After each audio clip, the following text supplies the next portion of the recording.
Au Québec, une personne sur 5 est âgée de 65 ans et plus. Le nombre d'aînés ne cesse de croître et le nombre de cas de maltraitance aussi. Selon un rapport récemment déposé à l'Assemblée nationale par le ministère de la Santé et des Services sociaux, la maltraitance financière serait le type de maltraitance le plus souvent répertorié. Il y a 63 résidents, mais on est quand même proche d'eux et puis peut-être qu'il y en a, puis on ne le sait pas, par exemple, mais on a des ressources nécessaires. Selon Diane Ruel, directrice d'une résidence pour personnes retraitées à Québec, aucun cas de maltraitance n'a été observé ici.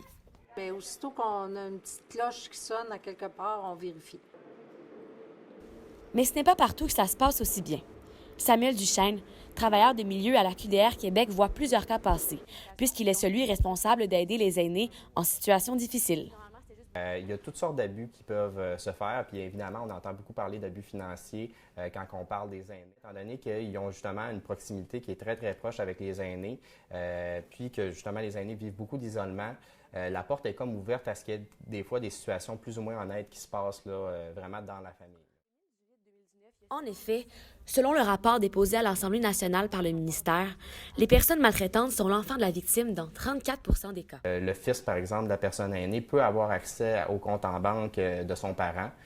Puis il a accès, mettons, à aller sortir des petits 20$, des petits 40$. Puis l'aîné peut ne pas voir qu'il y a certaines sorties d'argent qui ne sont pas justifiées. Puis c'est sûr et certain que là, on parle d'abus financiers, on parle quand même de choses qui sont criminelles. Fait qu'à ce niveau-là, on a besoin de l'appui de la police aussi pour nous aider à mettre le doigt comme il faut là, sur le problème là, qui arrive. Et en 2010, on a déposé le premier plan d'action gouvernemental pour contrer la maltraitance envers les personnes aînées. Il y a eu par la suite un deuxième plan d'action gouvernemental qui a été déposé. Et là, on fonctionne avec ce deuxième plan où on parle davantage de bientraitance.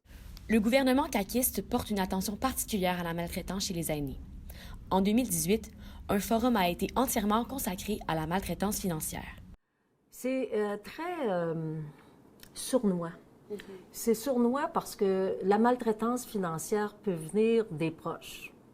Et c'est très difficile pour une personne âgée de dénoncer ses enfants ou ses petits-enfants.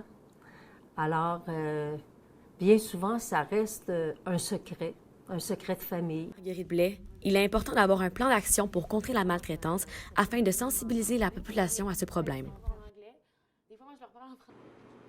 Plusieurs programmes de soutien sont à la disposition des aînés pour que ceux-ci dénoncent les situations dans lesquelles elles sont victimes.